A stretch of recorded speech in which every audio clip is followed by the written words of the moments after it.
Ni utabiri wa hali ya hewa kutoka Mamlaka ya Hali ya Hewa Tanzania, ukiwasilishwa kwenu nami Godfrey Kazinja. Mifumo ya upepo kwa siku ya kesho inatuonyesha upepo kwa ujumla unatarajiwa kuendelea kuwa wa wastani katika maeneo mbalimbali ya nchi, na mtawanyiko wa viashiria vya mvua ni katika maeneo mbalimbali ya nchi. Kwa usiku wa leo, mpenzi mtazamaji, ni matarajio yetu katika maeneo ya ukanda wa Ziwa Victoria, magharibi mwa nchi, nyanda za juu kaskazini mashariki, mwambao wa pwani yetu ya Bahari ya Hindi yakijumuisha na mkoa wa Morogoro. Haya maeneo yanatarajiwa kuwa na hali ya mawingu kiasi yenye mvua na ngurumo za radi katika maeneo machache. Maeneo mengine ya nchi yetu yaliyosalia yakitarajiwa kuwa na hali ya mawingu kiasi na yenye hali ya ukavu kwa ujumla. Kwa siku ya kesho, ni matarajio yetu katika mkoa wa Kagera, Geita pamoja na nyanda za juu kaskazini mashariki. Haya maeneo yanatarajiwa kuwa na hali ya mawingu yenye mvua na ngurumo za radi katika maeneo machache pamoja na vipindi vifupi vya jua. Kwa upande wa maeneo yaliyosalia ya ukanda wa Ziwa Victoria, magharibi mwa nchi, mwambao wa pwani yetu ya Bahari ya Hindi yakijumuisha na mkoa wa Morogoro, kutakuwa kuna hali ya mawingu kiasi pamoja na mvua na ngurumo za radi katika maeneo machache na vipindi vya jua.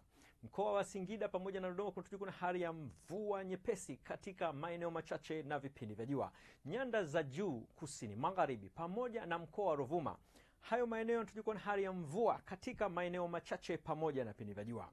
Na Mamlaka ya Hali ya Hewa Tanzania inatoa angalizo la matarajio kuwa na vipindi fupi vya uwepo wa mvua kubwa katika maeneo ya nyanda za juu kaskazini mashariki. Ni vyema mkazi wa maeneo husika kuwa makini na angalizo hilo. Na sasa tumalizie utabiri wetu kwa kuangalia matarajio ya siku 4 zijazo katika baadhi ya miji kuanzia siku ya kesho kutwa.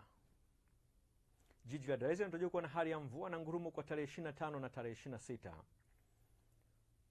Huku mkoa wa Dodoma kwa tarehe 28 unatarajiwa kuwa na hali ya mvua nyepesi katika maeneo machache. Kwa upande wa mkoa wa Mwanza unatarajiwa kuwa na hali ya mvua na ngurumo katika maeneo machache. Mkoa wa Kilimanjaro tarehe 25 unatarajiwa kuwa na hali ya mvua katika maeneo machache. Kwa upande wa mkoa wa Mbeya unatarajiwa kuwa na hali ya mvua nyepesi kwa tarehe 25. Kwa upande wa mkoa wa Morogoro unatarajiwa kuwa na hali ya mvua na ngurumo kwa tarehe 25 na tarehe 26. Huku mkoa wa Arusha ukitarajiwa kuwa na hali ya mvua kwa tarehe 25. Ni kutoka Mamlaka ya Hali ya Hewa Tanzania, hatuna la ziada. Tafadhali nikuombe tena tukutane hapo kesho mida yenye katika mai. Asante na nikutakie usiku mwema.